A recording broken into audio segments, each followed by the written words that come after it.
Vous écoutez Vision et Terrain Doc, une émission proposée par Impact Evolution.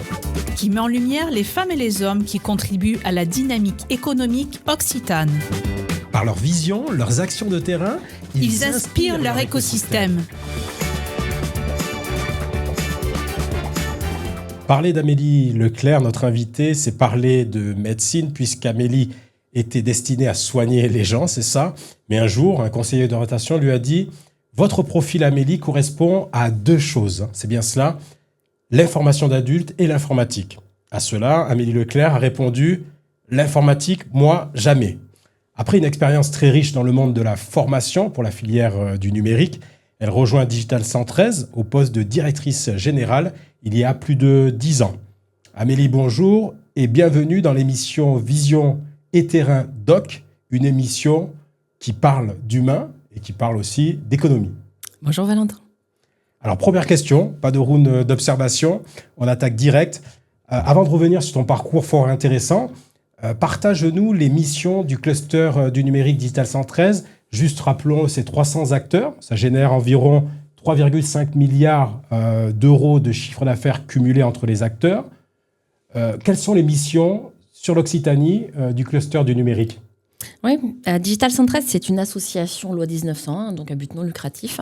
Notre mission, c'est de fédérer les entreprises de la filière numérique pour qu'elles puissent partager entre elles leurs problématiques, y trouver des solutions, toujours en dimension collective, permettre de mieux faire comprendre et de mieux faire connaître cette filière, notamment auprès des pouvoirs publics, mais aussi auprès des autres filières, puisqu'aujourd'hui, il y a énormément de sujets de transformation numérique et beaucoup de filières qui savent qu'elles doivent y aller, mais elles ne savent pas encore comment le faire. Et nous, on a ce credo de se dire que, en local, en tout cas, on a beaucoup de richesses d'acteurs, on a beaucoup de compétences, et ça serait quand même pas mal de réussir à rassembler tout ce monde-là. Et donc, l'objectif, c'est d'aider les entreprises du numérique à pouvoir se développer en activant ces différents leviers. Des leviers autour de l'innovation, et pourquoi pas la R&D, le travail avec les laboratoires de recherche, des leviers autour de l'international. Et une boîte de numérique, si elle réfléchit nativement à sa création, elle peut tout de suite se destiner à l'international. Des leviers autour, bien entendu, des sujets de financement, de stratégie. Et n'oublions pas un pilier extrêmement important qui est les ressources humaines, parce que le numérique, c'est l'économie de l'immatériel. Et donc, la richesse des entreprises numériques, elle n'est pas dans du matériel, elle n'est pas dans des usines, elle est dans les femmes et les hommes qui travaillent dans ces entreprises-là. Ce sont les équipes. Alors du coup, parle-nous un petit peu, quels sont les bénéfices réels que peut apporter le monde du numérique à une économie régionale ? Parce que souvent on parle de numérique, ça coûte cher, mais après, est-ce que ça rapporte quelque chose aujourd'hui ? Ça doit, sinon il ne faut pas le faire. Nous, on est vraiment pour un numérique utile, réfléchi en conséquence. On parle chez nous aussi beaucoup de numérique responsable. Oui. On va parler d'IA responsable.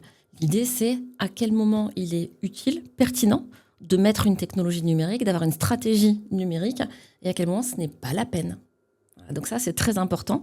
Donc je dirais, les acteurs locaux, ils sont aussi là pour aider à la réflexion de la stratégie. La leur, déjà, parce que même les entreprises du numérique, elles sont aussi aujourd'hui beaucoup bousculées par des sujets d'IA, de cyber, de réglementation, même de géopolitique, j'ai envie de dire. Mais c'est aussi d'aider les entreprises clients finales à réfléchir à leur propre stratégie, à quel moment le numérique va apporter quelque chose, à quel moment il peut apporter de l'abaissement de la pénibilité, oui. À quel moment il peut apporter de l'automatisation de tâches, à quel moment il peut apporter de l'exploitation de données pour développer un nouveau modèle économique, par exemple, à quel moment il peut apporter une transformation organisationnelle. À quel moment il peut soulager ou accélérer certaines tâches qu'on n'arrive pas à opérer suffisamment vite et qui, du coup, peuvent pénaliser ou le fonctionnement de l'entreprise ou les clients. L'impact d'un point de vue chiffre d'affaires, donc on comprend bien que ça peut faire évoluer aussi la communication. On le mesure, comment ça se mesure concrètement ? Il faudra poser la question des économistes. Ouais. Je ne sais pas répondre à ça. Parce que l'impact, il n'est pas que financier. Oui. Il n'est pas que financier. Ouais. Il est aussi sur le bien-être des collaborateurs. Il est aussi sur le rayonnement de l'entreprise. Il ne faut pas résumer l'impact du numérique au ROI financier, de mon point de vue. Oui, on est d'accord. Du coup, tu nous parlais d'IA. Il y a une dernière étude qui est sortie et qui note un petit peu l'évolution de l'intégration donc, de l'IA dans les pratiques de l'entreprise. Ce chiffre a quasiment doublé. On parle de 26% d'entreprises aujourd'hui qui utilisent l'IA. Qu'est-ce qu'un acteur comme Digital 113 peut faire pour booster l'adaptation de l'IA dans nos entreprises occitanes? Alors déjà, comprendre. Ouais. Comprendre, sensibiliser, de quoi il s'agit, de quoi parle-t-on. Auprès du grand public, comme dans les entreprises non numériques, il y a beaucoup de fantasmes positifs et négatifs. Oui. Il y a une grande peur, l'IA va détruire nos métiers, l'IA va faire ci, l'IA va faire ça, va nous remplacer. C'est principalement faux. Il y a un peu de vrai. Ce que va faire l'IA, c'est qu'elle va modifier les situations de travail. Elle va modifier les besoins en compétences. Elle va modifier la façon de travailler. Ça, c'est une certitude.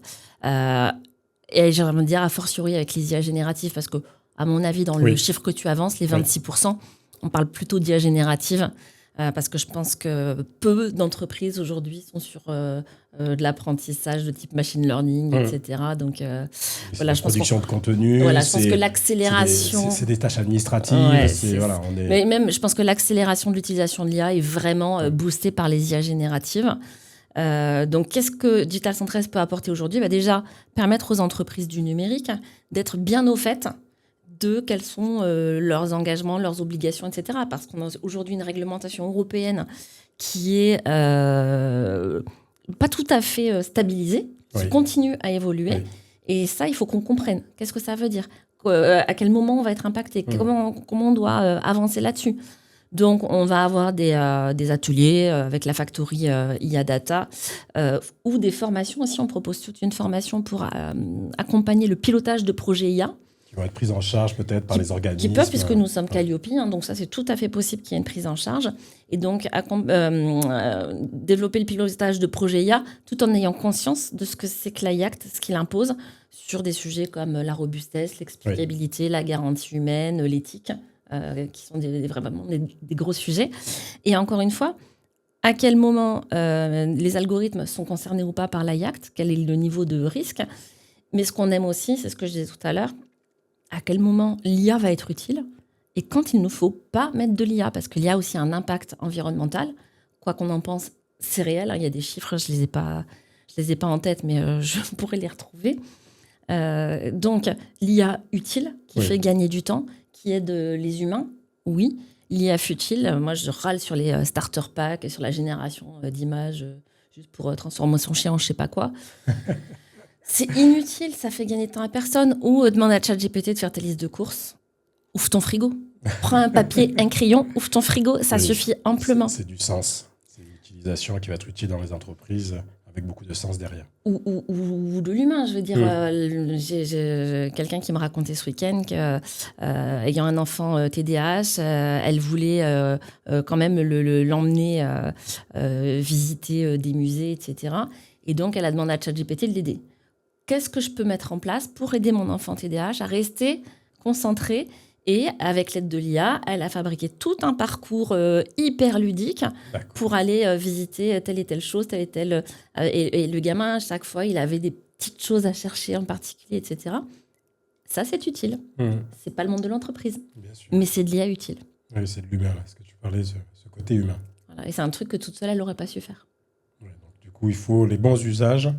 Se poser la question. Pourquoi ? Pourquoi ? Est-ce que j'en ai besoin ? C'est l'accessibilité, finalement, comme tu le disais, au travers de formations, d'ateliers. Et le bon sens. Après, j'ai l'habitude de dire que le bon sens, c'est finalement la chose la moins bien partagée du monde. Donc, c'est difficile de demander à tout le monde d'avoir le bon sens parce qu'on n'a pas tous le même bon sens. Parce qu'il y a des gens qui trouvent ça très utile de demander à ChatGPT de faire ses listes de courses. Voilà. L'IA, OK. On parle beaucoup aussi, il y a de la crainte, énormément. Le grand sujet du jour, en tout cas pour les entreprises, c'est tout ce qui tourne autour de la cybersécurité et surtout à ce risque de piratage. Et donc, les entrepreneurs aujourd'hui, soit donc en Occitanie, mais dans toute la France, cette crainte, elles évoluent. Et donc, est-ce qu'en matière de cybersécurité, un acteur comme le cluster du numérique Digital 113 peut-elle faire pour accélérer finalement la protection, en tout cas, des entreprises occitanes en matière qui ont peur d'être piratées ? Ouais, déjà, la première chose, ça passe par la sensibilisation. Ouais. Quels sont les vrais risques? Qu'est-ce qu'on risque? Oui. Et qu'est-ce qu'on risque aussi au regard de la réglementation, puisque on entend parfois parler de fuite de données personnelles. Donc là, il y a un règlement, le RGPD, qui est en vigueur depuis 2019.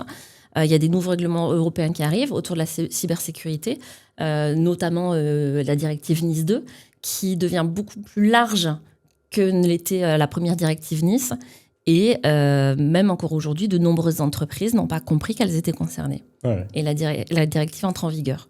Ouais, donc, c'est donner accès à l'information déjà. C'est déjà attirer l'attention sur ce qui va devenir nécessaire et qui devient aussi un enjeu business, parce qu'aujourd'hui, une entreprise du numérique qui n'est pas capable de rassurer ses clients sur sa conformité et sur l'application de ces règles de cyber, pour moi, elle se met en défaut. Oui. Et elle risque de perdre des clients par rapport à une entreprise qui a gagné du temps là-dessus. Donc nous, c'est de dire à nos adhérents, au bon moment, attention, vous avez ça qui vous tombe dessus, regardez-le, vérifiez si vous êtes concerné. Et puis, pour le coup, on met aussi en place des formations sur ces sujets-là. Et bien entendu, que ce soit pour l'IA comme pour la cyber, on regroupe parmi nos adhérents des experts. C'est-à-dire que nous, on va apporter un premier niveau. Mais ensuite, pour aller plus loin, il faut aller voir les experts. Les experts, on les connaît. Donc, n'importe quelle entreprise peut passer par Digital 113 pour découvrir le bon expert et qu'on fasse la mise en relation.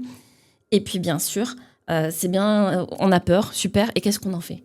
Moi, je pense que quand on a peur de quelque chose, il faut regarder sa peur en face pour la faire disparaître. Trouver un docteur pour le soigner aussi. Docteur ou pas, mais en tout cas, on a peur de quelque chose, ça te fait peur ? Eh bien, agis. Tu as peur de te faire hacker ? Est-ce que c'est pas le bon moment pour demander à un expert de venir regarder ton système d'information, un audit, et c'est pas obligé d'être des audits extrêmement chers comme certaines instances étatiques proposent. Il y a des petits acteurs en local qui sont tout à fait capables de proposer des diagnostics pour quelques dizaines d'euros. D'accord. Quelques dizaines d'euros, on en a dans le cluster. Et qui permettront ensuite de savoir ce qu'il y a à faire pour sécuriser efficacement l'entreprise au bon niveau. Ça sert à rien de sortir l'artillerie lourde quand on a juste besoin de mettre une clôture autour de la piscine. Je donne un exemple un peu bizarre, mais...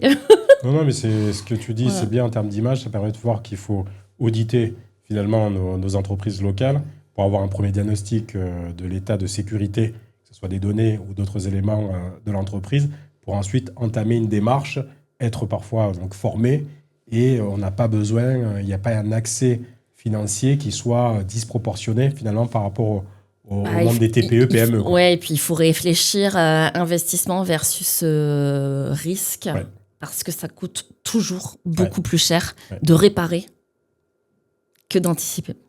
Voilà. Et donc parfois on dit c'est trop cher, je ne vais pas le faire. Les boîtes que je connais qui se sont posé la question, qui se sont dit non, on va attendre parce que c'est trop cher, elles sont pour certaines retrouvées avec 3 mois à l'arrêt parce que SI complètement hacké, pas possible de réutiliser les mails, etc. 3 mois d'immobilisation d'une entreprise de quelques centaines de personnes, je vous laisse imaginer l'impact. Donc, anticiper, ça coûte toujours moins cher que de subir et de devoir réparer. Après, je crois qu'il y a aussi des partenariats qui ont été signés. Je pense à Tout à fait, on est partenaire de Cyberrock, qui est une association née en Occitanie, mais qui a une vocation nationale aussi, avec lesquelles on travaille sur des sujets, toujours pareil, la sensibilisation. On est partenaires ensemble au sein d'un projet Osmose qui vise à développer plus de formations en cybersécurité pour des experts, mais aussi à sensibiliser les jeunes et les actifs, à la cybersécurité, à ces métiers, à ces compétences et aux formations qui permettent d'y parvenir. La formation. Revenons, je sais que tu as un quotidien mais complètement varié. Il y a des tâches vraiment différentes, tu rencontres des publics différents. C'est quoi, grosso modo, une semaine type de la DG de Digital 113 ? Eh bien, il n'y en a pas. Non pas que je ne travaille pas, mais c'est que j'ai pas de semaine type. Déjà, moi, j'aime pas la routine. C'est un truc que j'ai très peu de routine dans ma vie. Et ça me va très bien parce que ce serait ennuyeux pour moi. Et donc, une journée type une semaine type dans la vie. Prenons celle-ci aujourd'hui. Donc, le lundi, c'est principalement les réunions d'équipe. Ce midi, un conseil d'administration. Cet après-midi, un point sur l'innovation avec un de mes collaborateurs où on a finaliser un parcours qu'on allait proposer aux adhérents. Et puis là, je suis là à répondre à des questions dans un studio d'enregistrement. Demain, je vais voir la banque. Je vais faire un point avec un sponsor. Je vais faire un point de préparation de notre événement. Je vais, je sais plus ce que j'ai mis le truc. Ah oui, je vais aussi surtout passer beaucoup de temps sur des fichiers Excel de dossiers européens. Mercredi, je vais accueillir au bureau avec une de mes collègues une entreprise qui est amenée par Invest in Toulouse, donc l'association de développement économique de Toulouse, et Paradoc, l'association de développement économique de la région. Donc, ils viennent nous présenter une entreprise qui cherche à s'implanter en Occitanie, à Toulouse, pour qu'on les rencontre et qu'on leur fasse voir un petit peu ce que c'est que l'écosystème. Juste avant, j'aurai eu un COMEX. Et l'après-midi, je file en voiture à Montpellier avec un de mes collègues parce que le lendemain, c'est le Green IT Day et que comme il y a des grèves de train, on ne peut pas prendre le train. Le soir, on aura une petite soirée sympathique avec les intervenants du Green IT Day. Le lendemain, donc toute la journée... On se relâche là, c'est bon, la semaine est finie. Non, le lendemain, donc jeudi, toute la journée, le Green IT Day, donc c'est des conférences. Et donc moi, je dois faire l'accueil des intervenants, l'accueil des politiques, faire les mises en relation, etc. Alors souvent, ça se fait soit avec un café, soit avec un verre à la main, donc c'est aussi sympa. Voilà, c'est décontracté. Voilà, l'après-midi, on file retour à Toulouse pour préparer la deuxième journée du Green IT Day. Soirée avec les speakers toulousains du lendemain. Donc pareil, voilà, c'est pas ce que je vais manger pendant 3 jours. Vendredi, le Green IT Day. Donc pareil, on va arriver à 7h, 7h30 à la Cité. Les conférences, les ateliers, le cocktail du midi. Et peut-être que vendredi soir, avant de me sentir en week-end, il faudra quand même que je regarde un peu mes mails. Bon, voilà. Et donc du coup, on peut excuser Amélie quand elle répond pas tout de suite. C'est pas que tu es en vacances, mais simplement tu as une fonction qui t'amène à être à l'extérieur et être sur le terrain. C'est ça. Et si je vous réponds pas, relancez-moi. Bon, voilà, le message est passé. Amélie, je crois que par rapport à... Tu te destinais plutôt, on le disait au début de l'émission, à devenir médecin, après des études de médecine. Est-ce que tu peux nous rappeler finalement ce changement de trajectoire, cette évolution qui t'amène aujourd'hui à un poste dans la filière numérique? Enfin, comment on arrive à avoir un changement presque de vie comme celui-là? Finalement, il y a une vraie continuité dans tout ça. C'est vrai que là, ça paraît pas évident, mais je voulais vraiment être médecin quand j'ai passé le bac et je suis allée à la fac de médecine. À l'époque, on pouvait faire 2 ans de première année. Et c'était très dur. Donc, j'ai fait 2 fois la première année. Je bossais 15 heures par jour. Ouais. Enfin, c'était... mais je suis très curieuse. Donc, la culture de tout ce qu'il y avait autour de la médecine, que ce soit l'anatomie, enfin, tout m'a intéressée. Ouais. Je me suis encore de plein de trucs. Et donc, ça m'a quand même donné une culture scientifique très importante. J'ai échoué au concours à pas grand-chose. Et du coup, j'ai pu aller en 2e année de Doc Bio à l'époque. Donc, j'ai fait Doc et licence de bio. Mais en parallèle de tout ça, je faisais beaucoup d'animation socioculturelle. J'étais animatrice de centre de vacances. Je suis devenue formatrice de centre de vacances, puis directrice de centre de vacances. Et ça me prenait toutes mes vacances. J'ai pas pris de vacances quasiment pendant 8 ans parce que dès que j'étais pas en cours ou en stage, j'étais dans l'animation. Et arrivée en licence de bio, je suis pas trop bête, donc je pouvais faire ce qu'on me demandait de faire, mais j'avais pas le sens. Ouais. Je savais plus pourquoi j'étais là. J'avais pas de projet professionnel. Ouais, tu savais pas où tu allais. Et la curiosité à ce moment-là ne suffit plus. Et donc, je suis allée au centre d'orientation de la fac pour me faire aider. Et donc, on m'a fait passer plein de questionnaires, etc. Et c'est ce que tu racontes en introduction. Quand je reviens voir le conseiller d'orientation, il me dit votre profil, il correspond à 2 choses. La formation d'adulte. Alors moi... Oui, donc ça résonne. L'informatique. Je dis non, l'informatique, moi, jamais. Formation d'adulte, en plus, ça collait avec ce que je faisais dans mes passions autour de l'animation, parce que j'étais devenue formatrice. Alors là, j'ai l'impression que l'univers s'est ouvert à moi.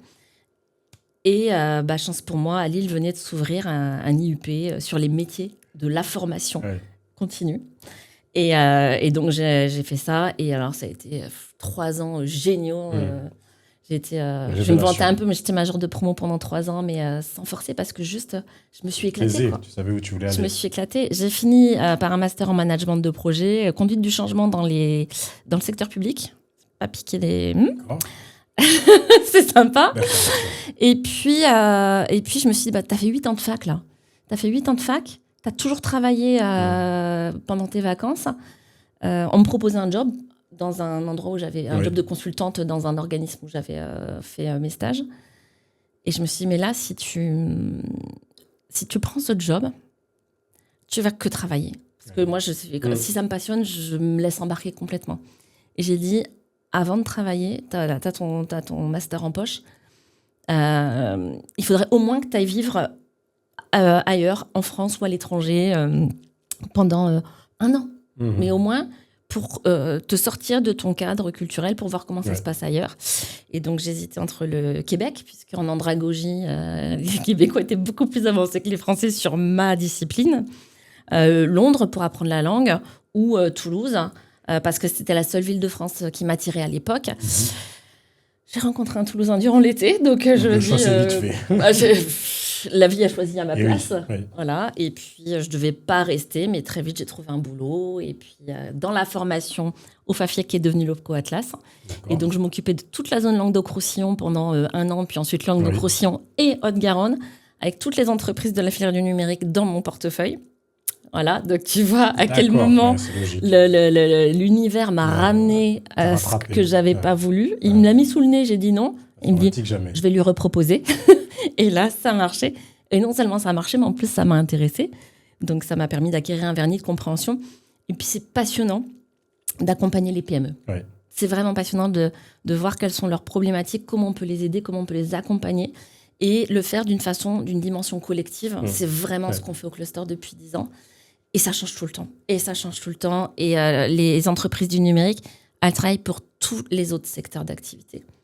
Donc, je ne peux pas m'ennuyer. C'est ça, il y a une diversité tout le temps. Finalement, on pourrait dire que tous les chemins mènent au numérique. Exactement, parce que moi, je ne viens pas de ce monde-là, j'y travaille. Et il y a beaucoup de métiers qui permettent de se reconvertir vers les métiers du numérique. Il y a un métier que je trouve très intéressant, c'est le métier de product manager. Ouais. Pour moi, c'est plutôt un métier de seconde partie de carrière. C'est-à-dire, on a fait une première carrière dans une filière. On a une forte expertise métier. On peut devenir product manager dans une boîte du numérique parce que c'est justement là comment on injecte le métier dans du logiciel, par exemple. Et ça, quelqu'un qui n'a pas travaillé, qui n'a pas exercé ce métier-là, sera pas compétent pour donner ça. Voilà, donc, je trouve que ça apporte plein d'opportunités à plein de profils différents, à des âges différents de la vie aussi. Et donc, oui, tous les chemins mènent au numérique. Juste pour terminer, si tu avais une baguette magique, là, allez, on imagine, je te donne une baguette magique pour terminer cet entretien. Est-ce qu'il y aurait quelque chose que tu changerais de ton parcours professionnel ou tu le gardes comme il est inscrit là ? Je me suis posé les questions. En étant au cluster, je me suis souvent dit, et si tu étais partie dans l'informatique quand on te l'a proposé ? Parce que je trouve qu'il y a quand même des métiers très intéressants et parfois, je trouve que ça me manque d'avoir un savoir un peu plus technique. Pendant le Covid aussi, je me suis dit, tiens, médecine, tu vois, il manque des médecins. Mais a posteriori, je ne changerais rien. Tu es heureuse ? Ouais, je suis heureuse, je sais où je suis, je sais pourquoi j'y suis, je sais ce que j'y trouve. Et puis, j'ai un environnement qui est d'une richesse extraordinaire. J'ai une équipe qui est géniale. J'ai des adhérents. La relation avec les entreprises, avec les adhérents, elle est extraordinaire parce qu'on a énormément de bienveillance. Enfin, tout le monde veut qu'on réussisse. Donc, très positif. Ah oui, ouais, vraiment. Très belle expérience. Bon. Du coup, on va clôturer cette émission. En tout cas, nous, on était ravis. On te remercie d'avoir vraiment joué le jeu, des questions-réponses dans cette première de vision et terrain doc. On voit que ce cluster du numérique a une vraie vision pour sa filière. Et en même temps, tu es de par ta fonction, mais aussi avec tes équipes sur le terrain. Et tu nous as partagé comme quoi que tous les chemins, finalement, pouvaient mener au numérique. Et ça, c'est inspirant. Donc, on te souhaite plein de belles choses encore dans ces filières-là, plein de belles rencontres et des semaines aussi chargées.